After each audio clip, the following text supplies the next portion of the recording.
Bismillahirrahmanirrahim. Assalamualaikum warahmatullahi wabarakatuh. Apa kabar sahabat Saira? Harapan dan doa saya semoga sahabat selalu dalam lindungan Allah Subhanahu wa taala, diberikan kesehatan, dilapangkan rizkinya, diampuni dosa-dosanya, dan dipanjangkan umurnya. Amin ya rabbal alamin. Mimpi merupakan pengalaman alam bawah sadar yang kerap kali muncul ketika manusia tidur. Ada beragam jenis mimpi yang dialami oleh manusia. Biasanya banyak yang bermimpi mengenai kegiatan sehari-harinya. Terkadang mereka akan bermimpi bahagia atau justru mengalami kesedihan dalam mimpinya. Ternyata mimpi juga menjadi perkara yang diperhatikan dalam Islam.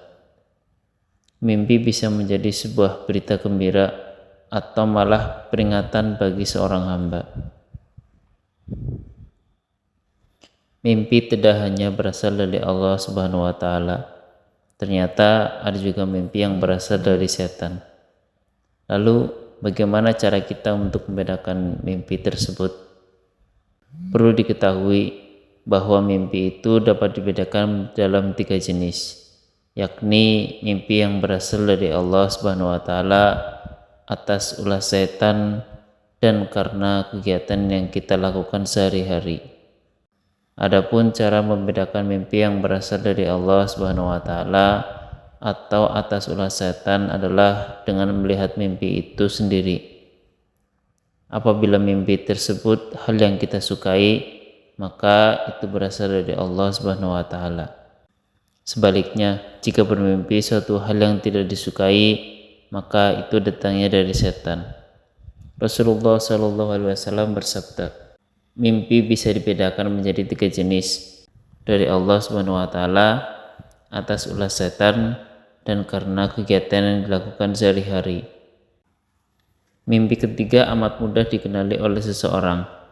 Akan tetapi, bagaimana cara membedakan mimpi yang datang dari Allah Subhanahu wa taala atau atas ulah setan yang hendak melemahkan seorang hamba? Apabila kamu bermimpi melihat sesuatu yang disukainya, sabda Nabi Muhammad SAW yang diriwayatkan dari Abu Sa'id Al-Khudri, maka mimpi itu berasal dari Allah Subhanahu wa taala. Tentunya makna sesuatu yang disukai adalah sesuai fitrah pencipta atau yang disukai Allah Subhanahu wa taala, Rasulullah, dan orang-orang yang beriman. Sebab orang-orang kafir, musyrik, dan munafik juga memiliki kesukaan, dan kesukaan mereka sangatlah bertolak belakang dengan segala sesuatu yang dicintai oleh orang-orang yang beriman.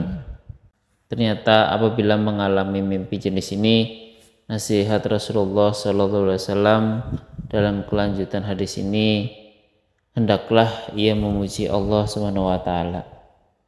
Disebutkan dalam riwayat lain agar hanya bercerita kepada orang-orang yang menyukainya. Sebab orang-orang yang di dalam hatinya ada dengki, kabar kebaikan juga bermakna buruk dan bencana bagi mereka. Karenanya berhati-hatilah. Sebaliknya, jika kaum beriman bermimpi suatu hal atau melakukan sesuatu yang tidak disukainya, maka mimpi tersebut berasal dari setan. Dan hendaklah tutur Nabi Muhammad SAW dengan amat bijak sebagaimana diriwayatkan oleh Imam Al-Bukhari. Dia meminta perlindungan kepada Allah Subhanahu wa taala dan tidak mengisahkannya kepada siapapun. Sebagai jaminan jika orang yang bermimpi melakukan apa yang diperintahkan oleh Rasulullah SAW, karena dia, setan, tidak akan membahayakannya orang yang bermimpi.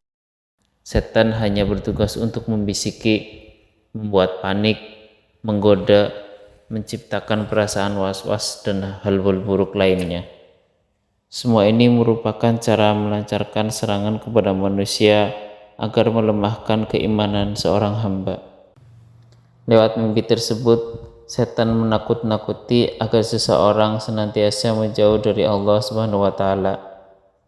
Tidak hanya itu, ia juga akan menyampaikan kebohongan berupa derajat yang tinggi bagi seorang hamba di sisi Allah Subhanahu wa taala. Padahal pada kenyataannya mereka merupakan sosok yang paling rendah derajatnya di sisinya. Inilah informasi terkait cara membedakan mimpi yang berasal dari Allah Subhanahu wa taala dan mimpi yang berasal dari setan. Hendaknya kita sebagai kaum mukmin bersikap bijak terhadap permasalahan mimpi ini. Apapun mimpinya, senantiasalah untuk bersungguh-sungguh menafsirkannya di jalan kebaikan. Demikian pembahasan kita kali ini. Semoga membawa manfaat bagi kita semua. Saya Ira undur diri. Mohon maaf jika ada salah kata. Dukung terus channel saya Ira dengan cara like, komen, subscribe, dan share ke sosial media sahabat agar channel ini dapat berkembang dan terus menebar kebaikan di jalan Allah Subhanahu wa taala. Billahi taufiq wal hidayah. Wassalamualaikum warahmatullahi wabarakatuh.